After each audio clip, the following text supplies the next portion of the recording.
అందజేయాలి. అప్పుడే మనకు కూడా అద్భుతమైన మార్కెట్ వస్తుంది. ఆవకాయ పట్టాలన్నా, అంతరిక్షానికి వెళ్లాలన్నా, ఆటో అద్భుతంగా తోలాలన్నా మా మహిళలే చేయగలుగుతారు. నేను ఇక్కడికి వచ్చినప్పుడు ఏకంగా స్వర్ణలత గారు నన్ను నడిపారు. ఆమె ఇంట్లో పడుతున్న కష్టాలు నేను నేరుగా తెలుసుకునేదానికి అద్భుతమైన అవకాశం వచ్చింది. ఇక్కడ ఉన్న మగవాళ్ళ కన్నా మా అక్కనే అద్భుతంగా నడిపింది. ఈరోజు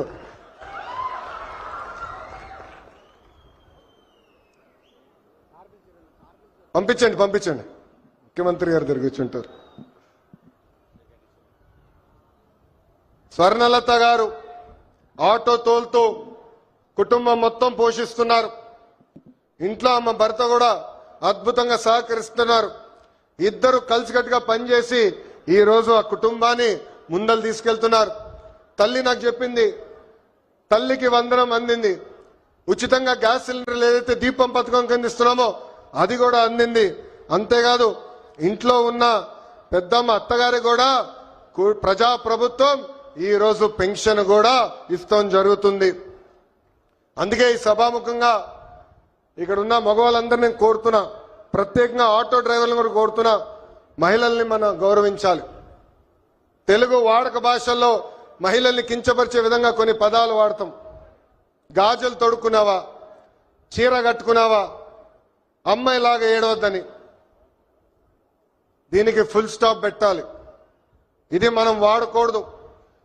ఈరోజు ఆంధ్ర రాష్ట్రంలో ప్రతి ఆటో డ్రైవర్ నేను కోరుతున్నా, ప్రజల్లో చైతన్యం తీసుకొచ్చే శక్తి మీలో ఉంది. మీరు ఏదైతే ఒక్క విషయం తలుచుకుంటే అది సాధించే శక్తి మీలో ఉంది.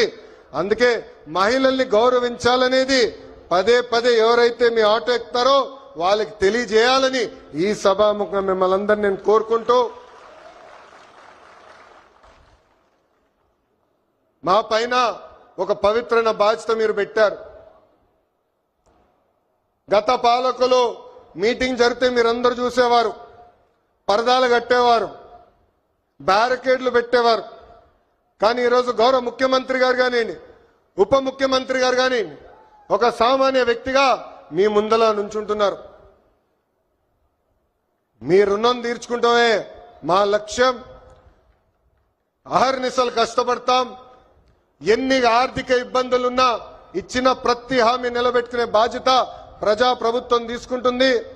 ఈ రోజు ఆంధ్ర రాష్ట్రంలో డబుల్ ఇంజిన్ సర్కార్ ఉంది. కేంద్రంలో గౌరవ ప్రధానమంత్రి నరేంద్ర మోడీ గారు, రాష్ట్రంలో గౌరవ ముఖ్యమంత్రి చంద్రబాబు నాయుడు గారు, ఈ డబుల్ ఇంజిన్ సర్కార్ అద్భుతంగా నడుస్తుంది కనుకనే మన ఎన్ని ఆర్థిక ఇబ్బందులున్నా ఇచ్చిన ప్రతి హామీ, సంక్షేమ కార్యక్రమాలు మనం నిలబెట్టుకోగలుగుతున్నామని ఈ సభాముఖంగా తెలుపుకుంటూ, మళ్ళీ వస్తాం, అద్భుతమైన కార్యక్రమాలు చేస్తాం. మీ పిల్లల భవిష్యత్తు చూసుకునే బాధ్యత ప్రజా ప్రభుత్వం తీసుకుంటుందని ఈ సభాముఖంగా మీ అందరికి హామీ ఇస్తూ, నాకు ఇంత అద్భుతమైన అవకాశం ఇచ్చిన మా ఆటో డ్రైవర్లందరికీ పేరు పేరున నా హృదయపూర్వక నమస్కారాలు తెలుపుకుంటూ మీ అందరి దగ్గర నుంచి సెలవు తీసుకుంటున్నాం. చంద్రబాబు నాయుడు గారి నాయకత్వం.